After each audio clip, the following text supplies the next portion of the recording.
আপনার দেশকে আমাকে চাকরি দিতে পারবে?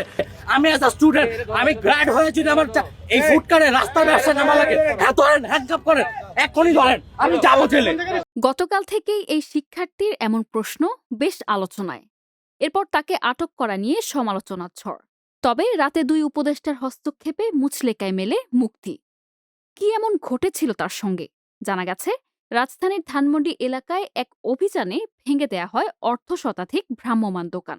ভ্রাম্যমাণ আদালতে অভিযানে ভাঙ্গা হয় এক শিক্ষার্থীর ফুডকার্টও। তাতেই যেন বাধে বিপত্তি। আক্ষেপে ম্যাজিস্ট্রেটের সাথে তর্কে জড়ান ওই শিক্ষার্থী। আপনাদের দেশ কি আমায় চাকরি দেবে, এমন প্রশ্নও ছোড়েন সবার সামনে। এতে হিতে বিপরীত হয়, ম্যাজিস্ট্রেটের আদেশে গ্রেফতার করা হয় তাকে। জানা যায় সেই শিক্ষার্থীর নাম মহিউদ্দিন। এইচএসসি পরীক্ষা দিয়ে সে পরিবারকে আর্থিকভাবে সহায়তা করার জন্য ফুডকার্টে খাবারের ব্যবসা করছে। এই বাকবিতণ্ডা ও গ্রেফতারের ভিডিও সামাজিক যোগাযোগ মাধ্যমে ছড়িয়ে পড়ে।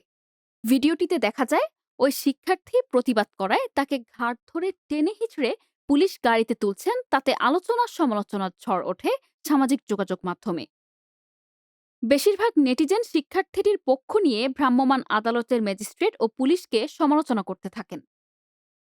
পরে ছাত্রদের পক্ষ থেকে তথ্য উপদেষ্টা মাহফুজের মাধ্যমে আইন উপদেষ্টা আসিফ নজরুলের সাথে যোগাযোগ করে এবং উনি ছেলেটির মুক্তির ব্যাপারে সংশ্লিষ্ট কর্মকর্তাদের সাথে কথা বলবেন বলে আশ্বস্ত করেন।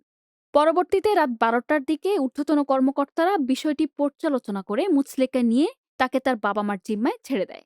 এদিকে শিক্ষার্থীর ফুডকার্ট ভাঙ্গায় সোশ্যাল মিডিয়ায় থামছে না সমালোচনা। কেউ কেউ মহিউদ্দিনের পক্ষ নিয়ে বলছে, একজন নাগরিক ম্যাজিস্ট্রেটের সাথে উচ্চস্বরে কথা বললেই তাকে লাথি উষ্টা মেরে ঘাড় ধাক্কা দিয়ে গ্রেফতার করা কতটুকু যুক্তিযুক্ত।